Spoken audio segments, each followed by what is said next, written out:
now we are going to review the latest big gangster movie, which is why we recorded that first episode. The Many Saints of Newark, the Sopranos prequel, has just come out. It came out October 1st in theaters and on HBO Max. And this is a film that had been in the works for a while. People have been talking about it for quite some time. It is billed as the story of how Tony Soprano, came up. But it's really much more a story of Dickie Moltisanti, who is the father of Chris Moltisanti, one of the main characters, of course, in the HBO show. And it really is basically an origin story of the Soprano crime family, which is formerly the DeMio crime family. And it really doesn't have much to do with Tony at all. The story is mostly centered around this Moltisanti character. And so it basically, takes place up against the backdrop of the race riots in Newark that were happening in the late 60s and interactions between the black gangs in Newark and the Sicilian mob. And so that's basically the story. There are certain little Easter eggs that fans of the show will certainly catch while they're watching the movie. I thought that was one of the somewhat cool parts of the film. But I'm going to keep my powder dry and let Justin give his review first.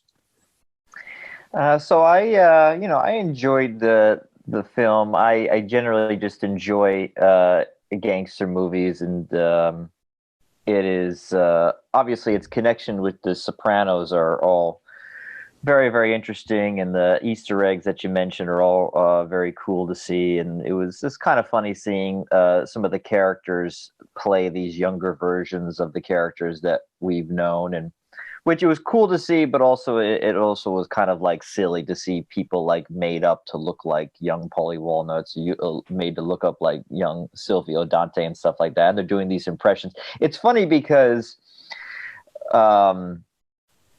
it's like those people aren't really acting in that show. They're just being who they are naturally. But then you have to hire these actors to then act like the way these people usually are. Like that's like kind of how like Steven Van Zandt talks. That's how Tony Sirico talks and stuff like that, and they made them up to look like them. So well, no, hold on. Well, not in the case of Steve Van Zandt. He's like a bohemian, like almost a hippie type guy with E Street Band and stuff like that. But you're right about Paulie Walnuts. I mean, this was one of the things about the show that was so cool is that you kind of had a cast in The Sopranos that were like half like just very serious trained actors who were nothing like the characters they played, and then half of the cast were exactly like the characters they played.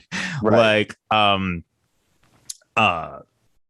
Tony Sirico, you're right, he was actually in the mob back in the 70s.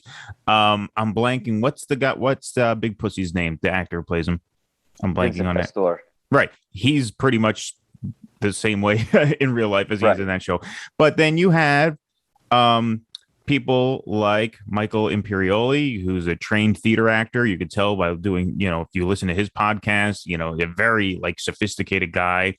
James Gandolfini was, he described himself as like a 260-pound Woody Allen. He was a very shy, mild-mannered, soft-spoken guy, the complete opposite of Tony Soprano. And Dominic Chianese, who plays Uncle Junior, he's an opera singer, right? Yeah. And so, like, it was half and half on that show. So and you were half Van right. Zandt was a songwriter, and he was a guitar player. He was a guitar player in the E Street Band. Then he also did his own string of albums in the 80s that never really caught on under the name Little Steven. But he's like a hippie. I mean, he's got the bandanas. He dresses all, dresses in that vein. So yeah, I mean, he's not really anything like Silvio. So I just had to correct you on there. But you are half right in that, and that was one of the things that made that show so cool, is that you had half like these old time mob character actors, and then you had half the cast were nothing like the parts that they actually played. Right. Well, my point was is that it was interesting seeing those actors kind of take on those roles, and those are like trained actors playing non-trained actors, essentially. Billy Magnuson and John Magaro playing those two characters. So that was that was nice, and and that was interesting to see. And Corey Stoll as Corrado was also very good as well. But so that was good. That was good. And it was nice, the connections obviously with the original show and everything like that. I think though my problem with the movie was that it seemed like an unfinished kind of season of a TV show. Did you ever see the David Chase film Not Fade Away, which also starred John Magaro? No, I didn't. This was from about 7 years ago. James Gandolfini was in it, and it was about kind of a guy who's trying to come up in the music business in the 1960s, young guy. And David Chase wrote and directed that movie. And I remember a review of that movie saying that, you know, it's a good movie, but I'm kind of looking forward to season 2. And that's how this movie kind of felt. Like it was like setting up. It's kind of episodic. There's really not much of a story, so to speak, which is okay. But it kind of sets up like a lot of different things that, you know, felt like it would be paid off in further episodes of a TV show instead of what's supposed to be kind of like a 2-hour movie. And like the stuff with like Tony, which I didn't feel kind of like figured a lot into the plot. It just seemed like stuff that was being set up that would be further explored in further episodes of a TV show. There are things that are brought up, but they don't really kind of come up again, like the riot section of the film, which is an interesting backdrop to the movie. That really doesn't really come much into play like much later, but it's kind of like a big deal during the time of the film when it takes place. And if you're going to go down that road, I would have liked more of that. I would have liked it to focus more on that. In the film, it kind of gives Harold McBrayer the impetus to kind of, I guess, start his own business, so to speak.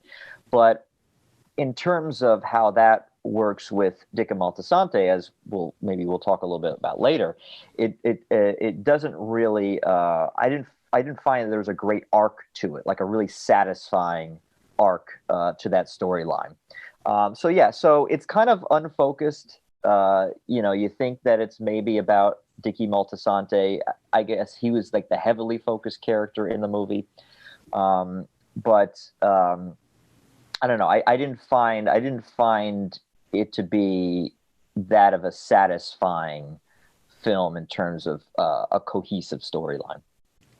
Yeah, no. My problem with the movie is that it's really not very good. It's really quite bad, I think. And I'm surprised that David Chase did this because he was so reluctant to make a film. He said there's absolutely not going to be like a return season. There's absolutely not going to be a movie about what happens next. And then he ends up putting his name on this one, which is just not very good. I mean, the movie is just not very well written. It was written by Lawrence Connor, who only wrote 3 episodes of the show. I mean, if you're going to make a movie, how could you not get Terrence Winter to write the screenplay? Terrence Winter wrote dozens of episodes of the show. He wrote The Wolf of Wall Street. He's a fantastic writer. Lawrence Connor's like other film credits include like Planet of the Apes and Superman Mighty Joe 4. Young. I love how Mighty Joe Young and Planet of the Apes. Like, I feel I need to go back and explore monkeys more. There's just a lot of material that I did not get off my chest in the Mighty Joe Young remake. So let me go back to that world and write the Planet of the Apes remake. So he's just not a very good writer. The dialogue is completely stilted and flat. All the Sopranos dialogue was sharp. It was the Terrence Winter dialogue. Wolf of Wall Street, same way. Fast, snappy, smart dialogue that you can't even keep up with. No, and this was not funny. The Sopranos was as much a comedy as anything else, and as much a drama as a gangster show. This was just front and center a gangster movie. What this felt like to me was a video game storyline. You know how they actually made a video game based on of the Sopranos. And you know how in video games, I'm not a gamer myself, but like the main character of a video game is always this like kind of nondescript, boring person because they're the avatar for you who's controlling them, right? And that's what Dickie Moltisanti felt like. The character itself is not interesting. Tony Soprano is one of the most interesting characters in the history of TV, if not the most interesting character. Forgetting even about James Gandolfini's work that he put into that character, which was phenomenal. The character itself, it's this like psychologically tortured mob boss who's in therapy, and he's this kind of complex, vulnerable person. That's why we root for him, despite the fact that he is a horrible, murderous thief and a thug. He's complicated, and he has vulnerabilities, and he's got to hold both of these worlds together, his family life and his mob family. And the mob family are these kind of, you know, just kind of one-dimensional characters like Paulie Walnuts and Silvio Dante and stuff like that. You know, most of them are, you know, what you see is what you get. But he's this interesting guy who has to balance his life in the most high-stakes circumstances you could think of. And that's what makes the show so great, is that we can put ourselves in his shoes in so many ways. Like, I always would think the moments in The Sopranos that are most relatable to people are not when Tony is like raging at somebody, but when he's just exasperated. Like every time the phone rings, you see his eyes sink and, oh, what now? He picks it up. Yeah. Like, because those are moments we all experience. Like, not everybody's a mob boss, but everybody has that. Oh my God, this guy's calling Jesus Christ now. All right. Yeah. What? Huh? And that just keeps going. It never stops. Just like it never stops for us. It never stops for real people in their real lives. It's just this daily grind that he's stuck in. And that makes us sympathize with him. The Moltisanti character in this is completely boring and not very sympathetic. He's not funny. He's not charming. He's not vulnerable. He has this weird relationship with this young woman that his father was banging before he smashed his head into the steering wheel. Spoiler. Although that takes place like 15, 20 minutes in, so it's not a major spoiler. But it's like, it's just such, it's just so not a compelling character to center this movie around. Yeah, like, and sorry, go ahead. You're describing, and you're also describing, how long was that show on? 7 seasons? 7 years? Well, it was basically 7. It was, they had the old two-parter. Oh, right, the two-part. So it was basically 7. Yeah. Yeah, you're describing like a character that like we spend a lot of time with, that is like multi-layered over many different seasons, and for some reason they decided, instead of doing like another series, to do like a 2-hour movie that is kind of unfocused. But the character that it most focuses on is kind of just this more generic gangster character that, you know, we've seen before. We've all seen the gangster character who, like, you know, beats up his wife and finds out that they're cheating on them and stuff like that. And that's all we've seen before. And then you're also trying to like shove in this stuff a little bit about young Tony Soprano, which I didn't think was worth it either. Well, you know, it's interesting. The interesting thing about that is that, you know, there was talk about the fact that Michael Gandolfini is playing his father's role. Mm-hmm. And is that going to work or is that not going to work? Right. Because he's not a professional actor. I actually thought his performance is probably the best in the whole movie because his character is the only interesting character in the movie. There are no other characters that are worth investing in. Like the scene in the when he gets called into the principal's office or whoever that lady was, the guidance counselor, to talk about how he cheated on the test. And she gets into talking about his mother. And he says, my mother, happy. You know, you read that you can read that same sort of torment in his face that you could in Tony Soprano's face. And I thought it was actually it was the best part of the movie. Like his scenes were the best scenes in the movie. That's not that there was a greatly like high bar, but those were the best parts I found.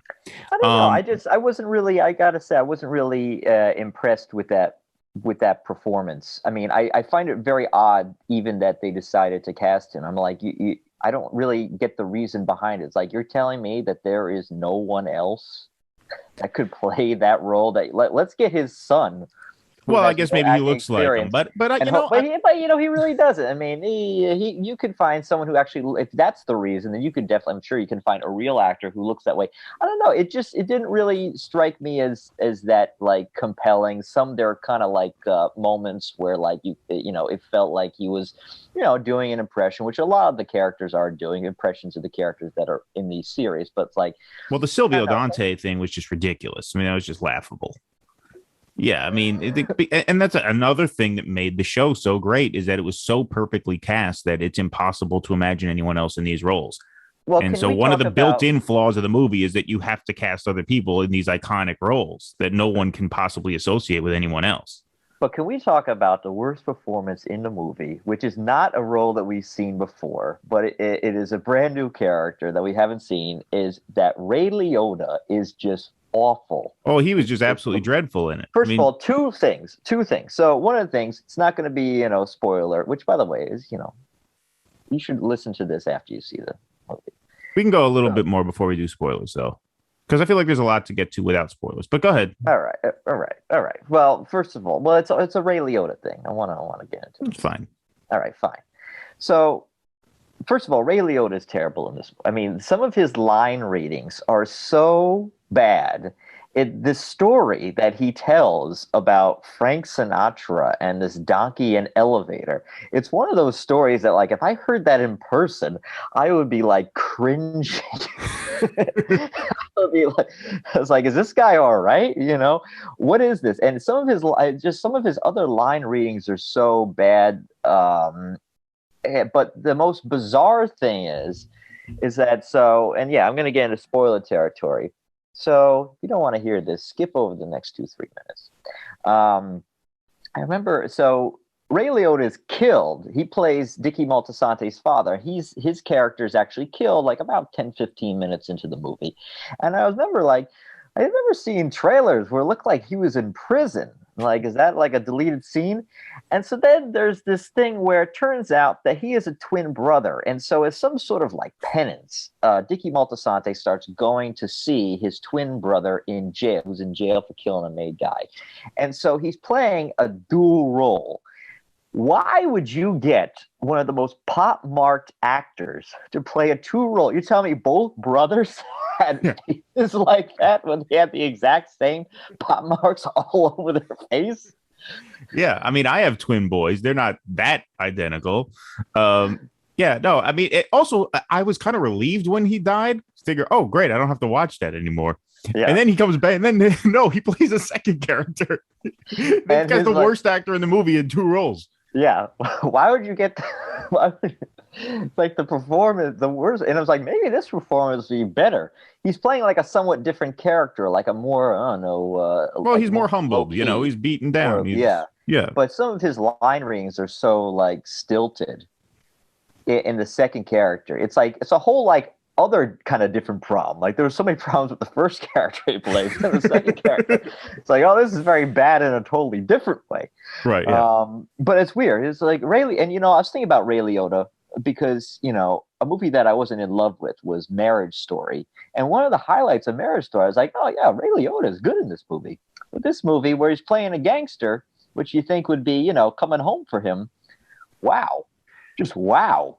Yeah, it was quite lousy, but like that Frank Sinatra story, like everything about this movie was just lazy. Nothing really worked. I mean, even the Easter eggs, which we'll talk a bit about now. Like, first of all, I knew that there was going to be the thing where Junior says Tony never had the makings of a varsity athlete, because that's a major hang up for Tony Soprano in the show. Is a lot of his insecurities stem back to his childhood, where he didn't want the mob life. He wanted to be a football star, but couldn't. And so that was a line that we knew was said to him as a kid. So we knew that was going to be there. The Joe Jerkoff line, I had a feeling that that was going to find its way into the movie as well. What's that? What's that? Where he gets called Joe I remember in Jerkoff the when I he's trying remember to in the get movie. beer for the party. Yeah, I remember that in the movie. But what's the reference to the TV show though? there's a couple of scenes in the show where he refers to himself as Joe Jerkoff. I feel like Joe Jerkoff, and I think Christopher Moltisanti also refers to himself as Joe Mm-hmm. Jerkoff too. You know, it's just like a thing that got like one of those phrases that gets thrown around when you're a kid at you. Um, and so I had a feeling that that was going to be there also. Now the two more significant sort of Easter eggs. One is really more of a plot point than an Easter egg, is the fact that we learn, and this is a major spoiler, how Dickie Moltisanti meets his end, how he is killed and who kills him. And we learn that it is not the cop that Tony says it is in the TV show. So in the TV show, Tony is sitting in the car with Christopher outside this cop's like retirement party. And he says, the guy in there is the guy who shot your old man, because he wants Christopher to go and get his vengeance. And so Christopher goes to kill the cop, and the cop says, I don't know what you're talking about. Whoever told you I killed your father is lying. Please, And Christopher says, well, even if that's true, for whatever reason, my boss wants you dead. And so whether he's lying to me or not, I don't really know. But I have to whack you anyway. And he does. And we find out from this movie that, in fact, Tony was lying about that. So that adds a cool little layer to the show. And then the other Easter egg that I thought was actually could have worked, like the only one that I thought, okay, this is a cool, unexpected thing, was the morning after Dickie gets killed. Of course, he didn't know he was going to be killed the night before. He arranged to meet Tony at Holston's, which is the diner that the last scene of the series takes place in. Where Tony is looking up, and you had the same thing where the bell rings every time the door opens, and we see two customers walk through. And I actually thought this would actually be a cool way to end the movie, with Tony waiting for his uncle to come through the front door of the diner, just like in the last scene of the show before that, famous cut to black. He's waiting for Meadow to come in. I thought that would be a really cool way to end the movie. I could almost swing like a 2-star review if they end it right here. But they don't. Then they go to this like stupid ham-handed funeral scene where he takes his uncle's pinky in his hand and the music comes on. And it's just like nothing really worked. Like even that, like that was the coolest part of the movie, was to put that Holston scene in there, because the final scene of the series is one of the most iconic scenes in the history of TV. And so I thought that could have worked, and it kind of almost worked, but even that didn't quite work because they had to go ahead and put this extra thing on the end. And so those are some of the Easter eggs that you'll find as a fan of the show. The other thing that I thought struck me is that the waiter in the restaurant looks curiously similar to the waiter that Christopher and Paulie end up murdering behind the restaurant in that really brutal episode where he comes out to haggle with them about the tip, and they throw a rock at him. They don't mean to kill him. They just mean to rough him up because he's giving them a hard time. And then he starts having a seizure, and they got to shoot him so that he doesn't rat on them. But that waiter looks curiously like the waiter in the in the movie. It obviously couldn't be the same person because it was an old man, but maybe that was like the waiter's son or something. Yeah, right. But yeah, so there were some kind of neat things that fans of the show will latch onto, but not nearly enough. And it just doesn't have nearly enough in common with the show. It does not have an interesting lead character. It's a period piece. We talked about this in the previous episodes. I won't get into this now. One of the things that made The Sopranos really special is that it took place in modern times, which made the show very relatable, because we felt like we really shared a world with these characters. Whereas this, like Goodfellas, Casino, The Untouchables, most of the famous mob movies, is a period piece, which kind of puts it under glass a little bit. And so it just didn't have any of the mojo that the show had. I feel like it really had none of it. Well, what was your thoughts on the backdrop? Well, for like the first part of the film, is these riots in Jersey? It's kind of an interesting choice.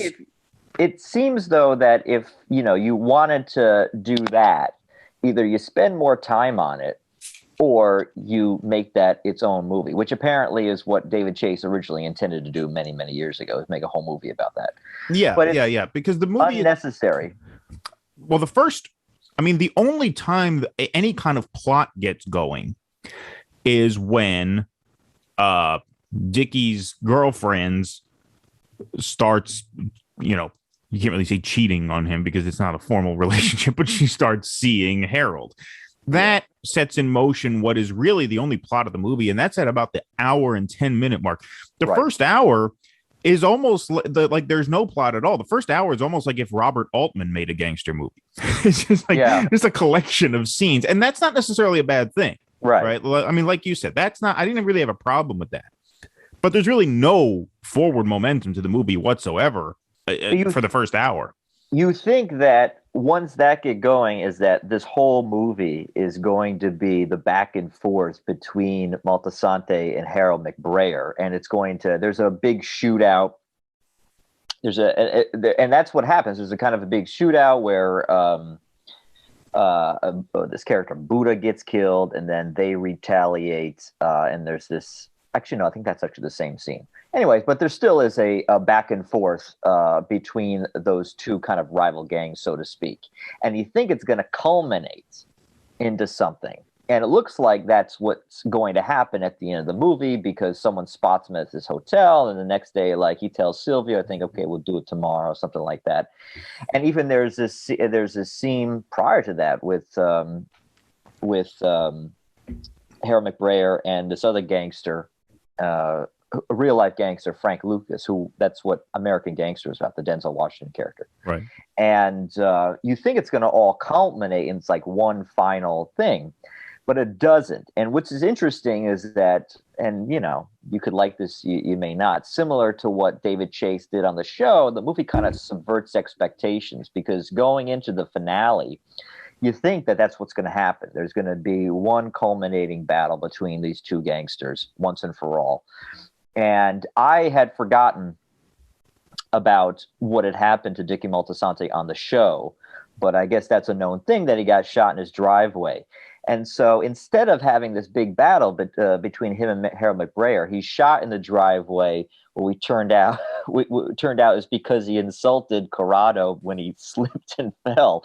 And so it subverts expectations, where you think it's going to go one way, but it actually goes this other way, which is an interesting idea, how that's kind of like what life in the mafia is, how dangerous these people are, is that you could get whacked in your driveway for insulting this guy because you laughed at him when he slipped and fell on the stairs, which is an interesting kind of comment, like, on the mafia. But in terms of like a film, it left me very unsatisfied. And I guess the true finale is, like you said, when he doesn't show up to Holstings that day, and the ending with that funeral just kind of seemed like a little rushed, a little tacked on. And when the theme song comes on, it doesn't feel like really earned. I didn't feel that it's like that was like the becoming of Tony Soprano. I hadn't really felt that we had earned that in that film. Yeah, if anything, I didn't even think it made much sense. Like the scene before the supposed meeting at Holston's is when Tony Soprano is basically rejecting that life. He's telling his father, I don't want any of this shit. If it's stolen, I don't want any part of this. Like, where was the turnaround moment? I didn't buy that there was any transition there at all. I just didn't buy it. Like, it'd be one thing if it ended in the diner, just like the show ends in the diner, where he's waiting for his uncle. That, because that's a loose end. But one of the great things about the show was the amount of loose ends it just kind of left alone. I mean, obviously, the final moment of the series, the cut to black. But then, like, whatever happened to the Russian guy who got away from Paulie and Christopher in the woods in the famous Pine Barrens episode? Did Silvio Dante live or die? When the show ends, he's in a coma. We don't know if he's ever going to wake up.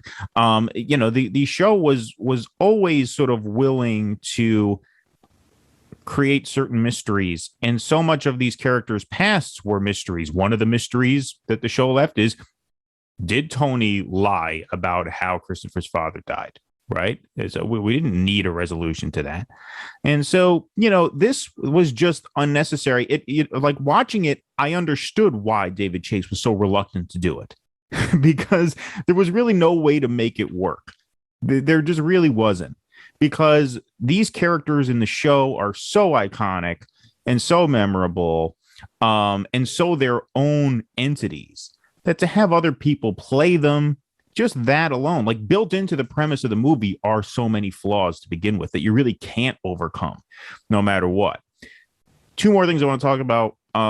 You had Vera Farmiga playing Tony's mother, which again, did not love that performance. Didn't Really? think there was enough attention paid there. I mean, it was okay, but it was okay. I really like that. I thought she's. I think she's just always great. I never had a Oh, she's a problem. good. I'm not saying that she was bad in it. I'm just saying okay. Let me not criticize the actor. It's more the writing. Like, it's more like the only performance that was terrible was Ray Liotta, but none of the Yeah. other performances I found particularly compelling. It's not necessarily the actor's fault. It's just I didn't think the writing was very good. I didn't think there was enough time. Like, we Right. never Well, really got to see the true evil of Tony's mother. Like in the show, one of the reasons why we sympathize with Tony as much as we do is because we get the sense that his mother really traumatized him, because she is an Yeah. evil, villainous character in those first two seasons of the show. She advises Junior to have him killed in the first season Right, of the show. Like, she's a true menace. And we didn't get that from any of these scenes. We got that she was kind of this dark cloud, right? She's kind of a miserable person, but we didn't get any sense of like trauma that she inflicted on him. So that's one thing. And you can say what you think about that. But I also just want to say, like, the choice to have Christopher narrate from the grave, like, again, why? That was kind of a neat thing when it first kind of started, something you didn't expect. But again, why? Like, why? And then the last line of the movie, that's the guy I went to hell for. Nothing worked in this movie. No, the writing was it was such a lazily written movie. It was not funny. The dialogue was not sharp. It wasn't fast moving. The other thing about the show that was so great is it never talked down to the audience. It just went at its own pace. And often you'd have to watch an episode 2 or 3 times before you catch everything. That's how smart and fast the show was, and how great the dialogue was. There were always a million layers of subtext under every line. One of the things David Chase said, he said, the part of the fun of writing the series is that in almost all cases, whenever one of the Mao guys is talking, they mean the exact opposite of what they're saying, because they're constantly bullshitting each other and themselves. And so there's just layers and layers of subtext under every line. Here, there was none of that. There was absolutely none of that. There was a lot of stilted sort of exposition about who these characters were, right? Just like setting things up.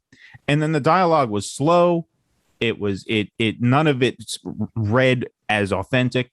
I shouldn't say none of it, but very, very, very, very little of it. It did not have that snappy, fast-paced realism that all the dialogue in the series had.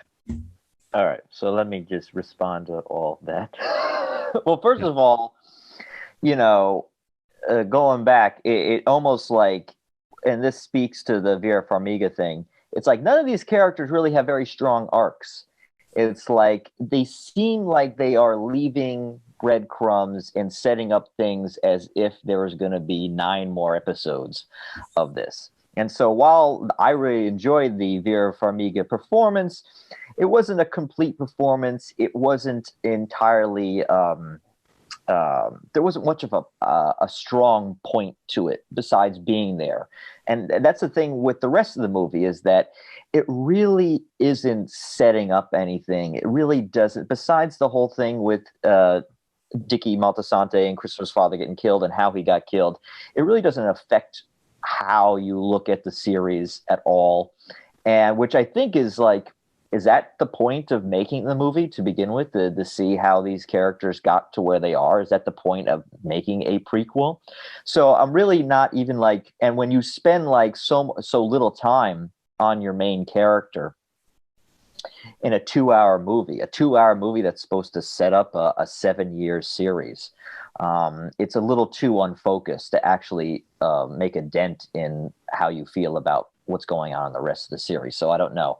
The David Chase has talked about it, if the movie did well, that he was potentially doing a sequel series about Tony Sopranos in his 20s that he would write with Terrence Winter, but the movie bombed, so that's probably not going to happen. And like it was kind of a lukewarm reception, anyways. And finally, I think to the last point is that sorry, regurgitate. You were talking about so much. What was The narration. the narration? So the narration, which apparently was a last minute thing. Apparently the movie actually began with an Edie Falco cameo that I guess got scrapped. And so I guess to make sure the audience knew the connection to the show, I guess they believe they added the Imperioli narration on last minute, which it doesn't even really play a big part. It like comes and goes. I think it's only like in like 3 or 4 spots in the movie. There's some in the beginning, there's some in the middle, and there's very little at the end. So and that also just kind of, which is weird because Sopranos wasn't narrated. It was a straightforward series, and suddenly you're using this, having Michael Imperioli narrate it. It's almost like a callback to Goodfellas or Casino, which is the thing about like Sopranos. It was nothing like those movies, Right? Kind of referencing those movies by having it narrated. No, exactly. I mean, that's a great point. Is like one of the things that made The Sopranos so great and so fresh and so exciting is that it did not traffic in any of those kinds of tropes. Right. And if you're going to traffic in those kinds of tropes, it at least it has to be good. Yeah. This was just a mediocre version, a barely mediocre version. I would say a bad version of all of those previous movies, and a bad execution of those very like familiar devices. And so yeah, overall, I just thought it was quite bad. I mean, if they're going to go to narration, they should have just gone all the way and had a scene of Christopher in hell at the beginning talking to the camera. I'm going to tell you a story about how I got here. That would have been more interesting. Adriana's there too. Right, exactly. They're happily ever after in hell. Yeah, exactly. It would have been interesting. It feels like it was chopped down. And I think that if you were going to do this, it shouldn't have been a movie. It should have been either a much longer movie or it should have been a TV show. Yeah, like a 4 or 5 part series that they could have put on streaming or something. Because it feels just like there's too much that you're putting in this movie that just does not get paid off, and ultimately kind of a tease.